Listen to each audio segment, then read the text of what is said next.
More than a dozen volunteers are gathered here today at Humber College, packing dry goods as part of GlobalMedic's response to COVID-19. This program is called the Cantonese Menu, which is their domestic initiative, and it's run by a group of young women. Jamie Cross is one of them. The kind of concept behind the whole program is that we buy food in bulk in 50-pound to 50-kilo bags sometimes, depending on the ingredient. And we take that and we can buy it at a really reduced cost because we're buying in bulk. And then we have our volunteers who are so excellent and donate their time to repack that food into 500-gram bags. So something that you would get at a grocery store to pick up for yourself or your family.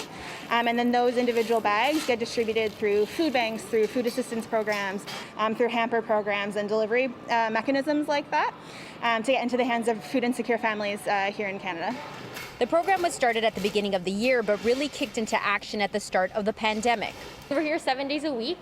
We mobilize our volunteers to help us pack big, bulk dried staple foods, and then they help us pack into little 1-pound bags that, like Dana said, we later send them off to food banks and also our international response to Lebanon, Syria, and other places.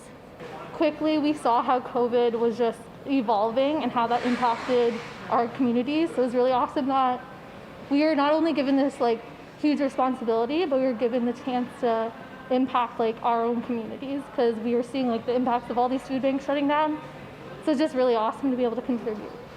Neil Hetherington, Chief Executive Officer of the Daily Bread Food Bank, says they rely on programs like this because the need for their service has spiked.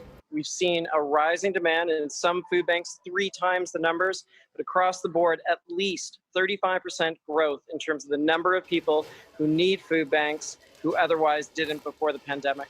Well, I think when you look at programs that GlobalMedic is doing, they're going straight to the disaster, and the disaster is that too many people were living too close to the line in terms of poverty. And so they go to that disaster, they say, how can we best be of assistance? And they provide food relief in conjunction with the Daily Bread Food Bank. At the same time, we advocate for systemic changes. Since March, 550,000 pounds of dry goods have been packed. For City News, I'm Stella Acquisto.